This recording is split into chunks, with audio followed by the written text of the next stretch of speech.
ba xôm cột cà đồ chì chụp điệp xuống từ đó phục mà bong bồn nhưng tầng ở kia bà tiền phục mà bong bồn đài là bông tài rụt nước nông vật tế có đôi chỉ phục mà bong bồn đài có bông tài rụt nước ai cào vật tế phong đài bà ta mà dạo video nhom nơi phía này phục mà bong bồn nhom nông miền đâu có chết muối mây tiệt hỏi đà liền từ nông sao chiếu khơi nơi tiền đấy phục mà bong bồn đôi chỉ khơi nơi hàng bài nhom đình chân ngày đi dừng bàn mặt đó cả lại mây mùi tiệt bà cả lại mây mùi tiệt ai men tên tư dương chi diêm xoát xoay phục mà bong bồn á xoát xoay rốt của chiết thay đầm bầy dột một thọt bà chỉ sai video đầm bầy thừa cả hai chun từ đó phục mà bong bồn đầm bầy ở phục mà bong bồn dương bàn score bị mũi score bị chmục bà và to bị score chmục hai phục mà bong bồn đóนี้ประกอบจีจังดังอมปีรูปเรียงระบบรูปจิตนั่งท่าวิเมียนสลักแบบใหม่วิเมียนคล้ายแบบใหม่วิเมียนกาแบบใหม่บ่าพอต่อปีพวกมาบองโอนบานดังชมุกบานดังปีรูปเรียงบอกปีพวกมาบองโอนยืงก่อนนำធ្វើការបង្ហាញអំពីអត្ថប្រយោជន៍របស់រុក្ខជាតិទាំងអស់ហ្នឹងហើយជាពិសេសអ្វីដែលយើងផ្ដោតមែនទែននោះគឺទៅលើការដែលយើងយករុក្ខជាតិហ្នឹងទៅធ្វើជាឱសថសម្រាប់ព្យាបាលជំងឺឬក៏យើងធ្វើការប៉ះប៉ូវសុខភាពពុកម៉ែបងប្អូនណានៅខណៈពេលនេះពុកម៉ែបងប្អូនខ្ញុំមានរុក្ខជាតិមួយគឺដើមពពេលហើយខ្ញុំនៅចាំបានកាលពីក្មេងៗពុកម៉ែបងប្អូនណា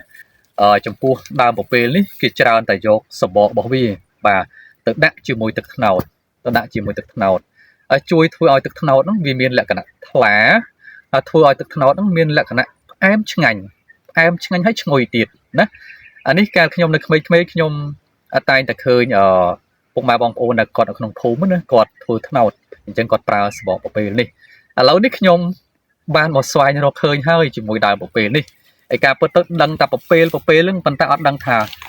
ដើមអត់ដឹងថាស្លឹកអត់ដឹងថារូបរាងវាបែបណាទេប៉ុន្តែថ្ងៃនេះយើងបានមកទីនេះហើយយើងបានមកឃើញជាមួយដើមពពេលហ្នឹងមែនតើទៅបំបញ្ញមិញហ្នឹងជិះម៉ូតូមកតាមផ្លូវពុកម៉ែបងប្អូនកលេចមកកលេចទៅហាក់ដូចជាឃើញដើមពពេលហ្នឹងទៅជាច្រឡំថាដើមស្ដុកស្ដោបាទដើមស្ដុកស្ដុលពុកម៉ែបងប្អូនខ្លះគាត់ឆ្ងល់ថាស្ដុកស្ដោហ្នឹងហើយនឹងស្ដុកស្ដុលហ្នឹងវាខុសគ្នាហ្មងខ្ញុំធ្វើវីដេអូមុនទៅឃើញបងប្អូនយើងខមមិនថាចុះស្ដុកស្ដោហើយនឹងស្ដុកស្ដុលហ្នឹងវាមិនខុសគ្នាឬក៏ដូចគ្នាការពិតទៅពុកម៉ែបងប្អូនអាហ្នឹងយើងសរសេរសចង្ដសអុកស្ដុកសចង្ដសអុរោណាមែនតើទៅតំបន់ខ្លះឬក៏ពេលខ្លះគេហៅថាស្ដុកស្ដុលសអុនឹងរោហ្នឹងសចង្ដសអុនឹងរោហ្នឹងប៉ុន្តែពេលខ្លះគេអានថាដើមស្ដុកស្ដោអញ្ចឹងទៅណាវាមិនខុសពីពាក្យកដុលពីពាក្យកដោហើយនឹងពាក្យខ្នុលហើយនឹងពាក្យខ្នោទេអញ្ចឹងម៉ែបងប្អូនក៏មានការជជែកវែកញែកឬក៏មានការគេហៅថាឆ្លុះប្រកែកគ្នារឿងស្ដុកស្ដុលស្ដុកស្ដោណាខ្ញុំឃើញវីដេអូខ្ញុំមុននៅក្នុង page ក៏ដូចជានៅក្នុង YouTube ឃើញមានពុកម៉ែបងប្អូនយើងចូលទៅវែកញែកពាក្យហ្នឹងអញ្ចឹងខ្ញុំគ្រាន់តែចង់បង្ហាញថាតាមតំបន់ទេពេលខ្លះយើងអានថាស្ដុកស្ដុលពេលខ្លះយើងអានថាស្ដុកស្ដោអញ្ចឹងទៅតែមួយទេបាទដល់ទៅពេលយើងទៅពិនិត្យមែនតើទៅបងខ្ញុំថាអូអានេះមិនមែនស្ដុកស្ដោទេណាគឺជាដើមពពេលតោះពុកម៉ែបងប្អូននៅណាទេនៅក្បែរខ្លួនកាមេរ៉ាយើងតែម្ដងណានេះគឺជាដើមពពេលឲ្យពុកម៉ែបងប្អូនបើយើងមើលពិនិត្យទៅមើលកពុះកពោវាអានេះជាប្រភេទឈើធំប៉ុន្តែមួយដើមនេះវាល្មមដែរទេប្រហែលជា4ម៉ែត្រជាងអី4ម៉ែត្រជាងណាហើយពុកម៉ែបងប្អូនមិញកាមេរ៉ាយើងបានចាប់កពុះវាហើយឥឡូវនេះយើងនឹងទៅពិនិត្យមើលសបកបាទសបកសិនចុះទៅមើលពិនិត្យមើលសបកដោយសារនៅក្នុងនេះវាមានដើមតូចនិងដើមធំដើមតូចនៅពេលដែលយើងពិនិត្យមើលទៅសបករបស់វានៅមានលក្ខណៈរលោងចេះពុកម៉ែបងប្អូនណានៅមានលក្ខណៈរលោងចេះទេឃើញទេរលោងបាទអាហ្នឹងដើមតូចដើមខ្ចីប៉ុន្តែនៅពេលដែលវាវិវត្តខ្លួនបាទវាវិវត្តខ្លួនធំទៅវាទៅជាសបកវាហ្នឹងទៅជាលក្ខណៈប្រេះបាទប្រេះអញ្ចឹងប្រេះអញ្ចឹងអាសបកហ្នឹងហើយដែលខ្ញុំបានជម្រាបជូនខាងដើមមិញថាយើងយកទៅ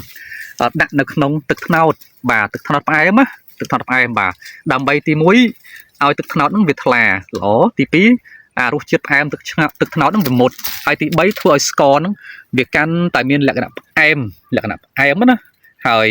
ហ្នឹងនេះគឺជាសបកចាស់របស់វាសបកចាស់ឥឡូវពុកម៉ែបងប្អូនទៅទស្សនាជាមួយនឹងស្លឹករបស់ដើមបាទដើមពពេលបាទនេះបើគិតមើលទៅស្លឹករបស់វានេះ ការដែលយើងមើលរូបរាងលក្ខណៈរបស់វាមានការដោះហ្នឹងគឺវាឆ្លាស់គ្នាទេពុកម៉ែបងប្អូនអានេះឃើញទេខាងនេះមួយឆ្វេងមកមានឡើងទៅនេះស្ដាំឆ្វេងស្ដាំឡើងទៅអញ្ចឹងទៅអញ្ចឹងหมายថាស្លឹករបស់វាហ្នឹងគឺវាដោះឆ្លាស់គ្នាចំណែកឯរូបរាងរបស់ស្លឹកវិញពុកម៉ែបងប្អូនខ្ញុំយកអានេះមកឲ្យពុកម៉ែបងប្អូនមើលទៅចុះដោយសារតែវាតំណងហើយវាល្អជាងគេនៅល្អជាងគេអញ្ចឹងបានន័យថាវាមានរាងទ្រវែងចេះទ្រវែងអញ្ចឹងមកហើយខាងចុងរបស់វានេះគឺវាស្រួចអញ្ចឹងឯងពុកម៉ែបងប្អូនណាអញ្ចឹងពុកម៉ែបងប្អូនទស្សនាជាមួយនឹងស្លឹករបស់ដើមពពេលនេះទៅហើយកាមេរ៉ាយើងក៏ព្យាយាមថតយឺតបាទគាត់លំអិតឲ្យពុកម៉ែបងប្អូនបានឃើញណាដើម្បីថ្ងៃក្រោយទៅពុកម៉ែបងប្អូនទៅជួបដើមនេះនៅកន្លែងណាពុកម៉ែបងប្អូនអាចស្គាល់ថាអូ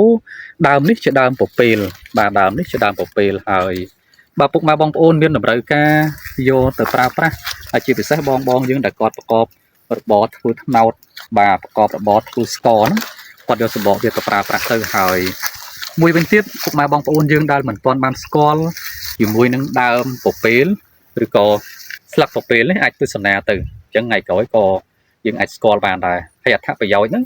ពុកម៉ែបងប្អូនយើងក៏អាចយកវាទៅធ្វើជាឱសថបានដែរក្រៅទៅពីយើងយកវាទៅធ្វើទៅដាក់នៅក្នុងទឹកត្នោតក៏យើងយកវាទៅប្រើជាឱសថសម្រាប់ព្យាបាលជំងឺបាននិយាយរួមទៅគឺយើងយកសបកវាទេចំពោះដើមពពេលនេះបាទអញ្ចឹងជំងឺដែលយើងអាចយកសបកពពេលនេះទៅព្យាបាលបានគឺតកតងជាមួយនឹងពុកម៉ែបងប្អូនយើងដែលមានអាការបេះដូងចេះតែហត់ចេះតែហប់ណាពុកម៉ែបងប្អូនក៏យើងអាចផ្ទុះឬក៏សកសបករបស់វានេះយកទៅលាងទឹកឲ្យស្អាតទៅពុកម៉ែបងប្អូនយកទៅកាប់ទៅក្រាមវាតូចទៅហើយហាលឲ្យស្ងួតទៅពុកម៉ែបងប្អូនយើងប្រើតាពី20ទៅ30ក្រាមដាំទឹកផឹកទៅក៏ជួយព្យាបាលជំងឺបេះដូងឬក៏យើងហៅថាជំនួយបេះដូងមួយទៀតពុកម៉ែបងប្អូនយើងដែលមានបញ្ហាជំងឺពកកបច្ចុប្បន្ននេះយើងឃើញស្ត្រីភាគច្រើនគាត់កើតតែជំងឺពកកហ្នឹងណាក៏យើងអាចយកសបករបស់ដើមពពេលនេះទៅប្រើបានដូចគ្នាណាគឺយើងប្រើកម្រិតពី20ទៅ30ក្រាមយើងយកទៅដាំទឹកផឹកទៅក៏ជួយព្យាបាលអាការៈរោគដែលខ្ញុំបានបង្ហាញជូនទៅដល់ពុកម៉ែបងប្អូនបាញ់មិញហ្នឹងដែរណាអញ្ចឹងទេពុកម៉ែបងប្អូនអ្វីដែលខ្ញុំបានបង្ហាញទី1គឺឈ្មោះគឺដើមពពេលទី2គឺរូបរាងរបស់ដើមពពេលជាពិសេសគឺស្លឹករបស់វានេះហើយទី3គឺអត្ថប្រយោជន៍ដែលយើងអាចយកវាសបកវាទៅដាក់នៅក្នុងទឹកត្នោតជួយឲ្យទឹកត្នោតយើងថ្លាជួយឲ្យទឹកត្នោតយើងមានឲ្យជារសផ្អែមឆ្ងាញ់ផ្អែមមុតក៏ជួយធ្វើស្ករហ្នឹងវាមានរសជាតិផ្អែមបាទហើយក៏ជួយព្យាបាលជំងឺពកកក៏ដូចជាជំនួយបេះដូងដែរអញ្ចឹងទេវីដេអូខ្លីរបស់ខ្ញុំដែលខ្ញុំបានបង្ហាញពុកម៉ែបងប្អូនជាមួយនឹងដើមពពេលនៅពេលនេះក៏បានឈានចូលដល់ទីបញ្ចប់ហើយអ្វីដែលខ្ញុំចង់ផ្ដាំផ្ញើទៅពុកម៉ែបងប្អូនទាំងអស់គ្នាណាបើសិនជាបានទស្សនាវីដេអូរបស់ខ្ញុំហើយមិនថាតាវីដេអូនេះទេវីដេអូមុនក៏ដោយបើពុកម៉ែបងប្អូនទស្សនាទៅឃើញថាខ្ញុំបង្ហាញទៅសបកខ្លះផ្លែឈើខ្លះស្លឹកឈើខ្លះឬឈើខ្លះមើមឈើខ្លះដែលពុកម៉ែបងប្អូនស្ដាប់ការបង្ហាញរបស់ខ្ញុំទៅអាចយកទៅព្យាបាលអាការៈរោគឬក៏ពុកម៉ែបងប្អូនស្ដាប់ទៅឃើញថាអូពុកម៉ែបងប្អូនមានអាការៈប្រហែលឬក៏ដូចទៅនឹងអ្វីដែលខ្ញុំរៀបរាប់ហើយចង់បានយកទៅប្រើប្រាស់ពុកម៉ែបងប្អូនកុំខ្លាចចិត្តខ្លាចថ្លើមអីអាចទំនាក់ទំនងសួរទៅបើសិនជាខ្ញុំអាចរកបានខ្ញុំនឹងរកជូនសម្រាប់យកទៅប៉ះទៅសុខភាពរបស់ពុកម៉ែបងប្អូនណាអរគុណហើយវីដេអូខ្ញុំក៏បានឈានដល់ទីបញ្ចប់ដែរពុកម៉ែបងប្អូនកុំភ្លេចតាមដានទស្សនានៅវីដេអូក្រោយបន្តទៀតបាទសូមអរគុណ